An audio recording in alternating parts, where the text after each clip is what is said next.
Saya ingin mendengar dari saudara Prometheus, kira-kira apa solusi teoretik atau apa langkah dalam kondisi seperti ini, apa langkah Anda setelah Anda menawarkan prototipe.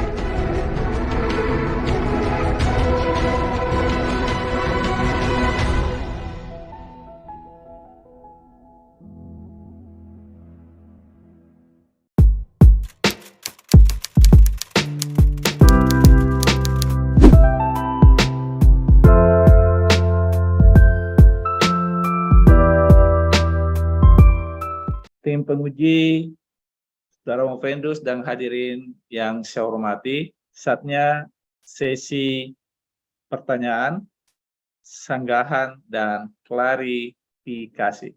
Dalam sesi ini beberapa ketentuan yang perlu disampaikan.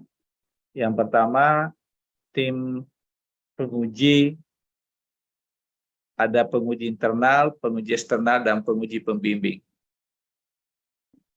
Masing-masing penguji dialokasikan waktu 5 menit. Tentu pertanyaan dan sanggahan ada pada alokasi waktu tersebut. Kecuali penguji eksternal dapat memanfaatkan waktu lebih dari 5 menit.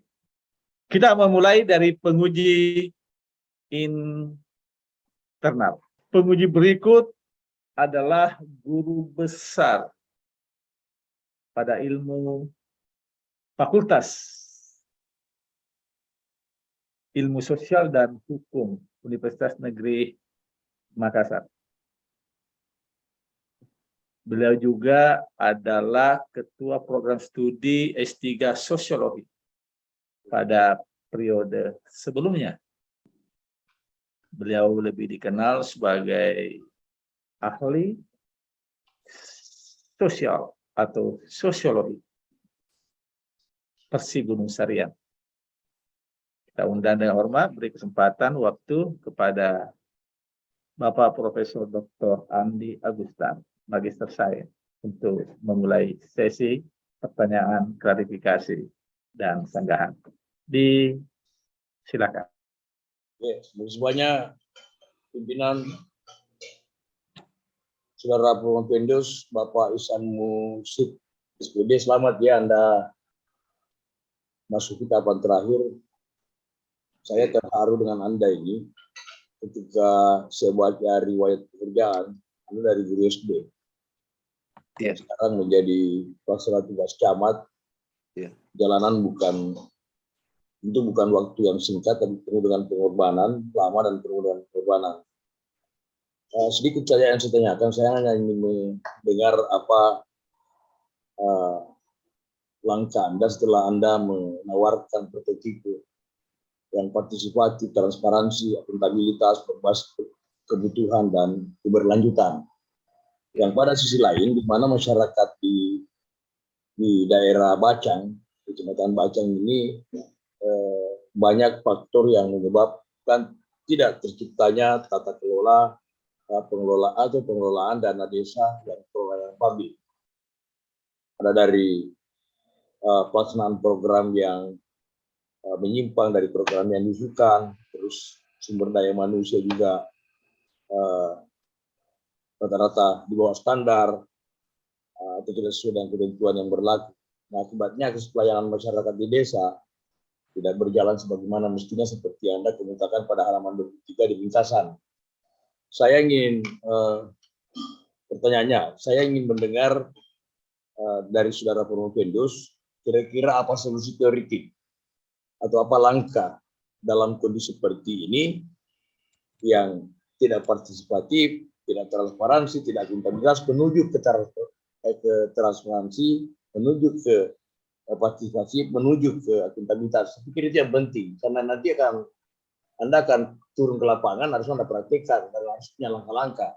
Nah, pertanyaannya apa solusi teoretik atau apa langkah, apa strategi dari kondisi yang ada sekarang bisa menciptakan pengelolaan dana desa itu yang partisipatif dan seterusnya. Bagaimana prototipe yang prototype yang Anda ajukan. Silakan.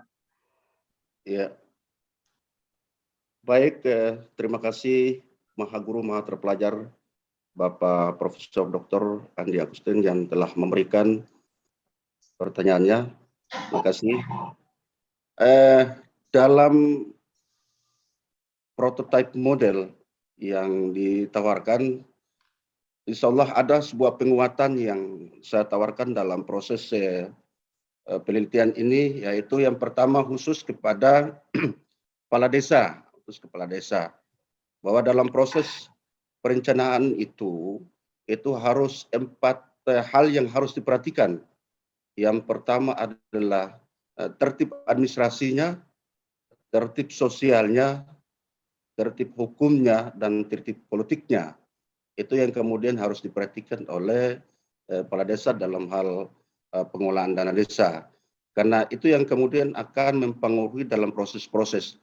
Bagaimana kalau misalnya administrasinya tidak tertib, itu akan mempengaruhi proses pelaksanaan. Kalau administrasinya tidak tertib, akan mempengaruhi proses pertanggungjawaban. Administrasinya tidak tertib, akan mempengaruhi proses sosial. Itu kemudian ditawarkan sehingga menjadi novelty dari penelitian ini. Kemudian yang kedua, dari sisi tertib hukum. Nah, ini juga penting dalam proses pertanggungjawaban. Proses pertanggungjawaban itu dilihat mulai dari proses perencanaan. Kalau kemudian perencanaannya masuk pada tertib hukum, maka itu kemudian akan memuluskan sebuah proses program-program yang ada. Misalnya dalam proses perencanaan, semua data disajikan. Kemudian informasi kepada masyarakat juga disampaikan bahwa ada proses perencanaan. Itu. Jadi mulai dari proses perencanaan, proses pelaksanaan, proses pertanggungjawaban dan lain sebagainya itu harus tertib secara administrasi. Kemudian selain tertib secara administrasi, harus tertib secara sosial. Ya, karena ini sangat mempengaruhi. Kalau kemudian sosialnya sangat mempengaruhi kondisi proses pengelolaan dana desa, maka akan mempengaruhi juga, pasti ada gejolak dan lain sebagainya. Itu yang kemudian akan saya tawarkan, bahwa untuk kepala-kepala desa dalam proses pengelolaan dana desa, 4 hal yang harus ditertibkan, diperhatikan, yang saya istilahi dengan 4T. Yang pertama adalah tertib administrasi, tertib sosial, tertib hukum, dan tertib politik. Kalau yang kaitan dengan tertib politik, ini faktor determinan. Jadi ada hal-hal lain yang kemudian mempengaruhi dalam proses pelaksanaan pertanggungjawaban.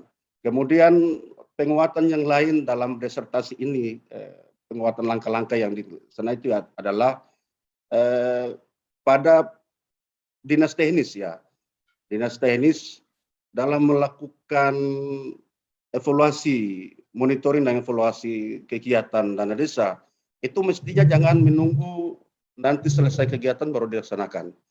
Karena ini persoalannya adalah ketaatan dan kepatutan. Itu yang kemudian harus dilaksanakan. Jadi harus dilaksanakan dari awal, sehingga kemudian terdeteksi dari awal proses-proses pelaksanaan dana desa itu. Ya, mungkin demikian Pak Prof. Banyak pimpinan sidang. Terima kasih Bapak Profesor Dr. Andi Agustin, Magister Sains, telah memaparkan waktu dengan baik.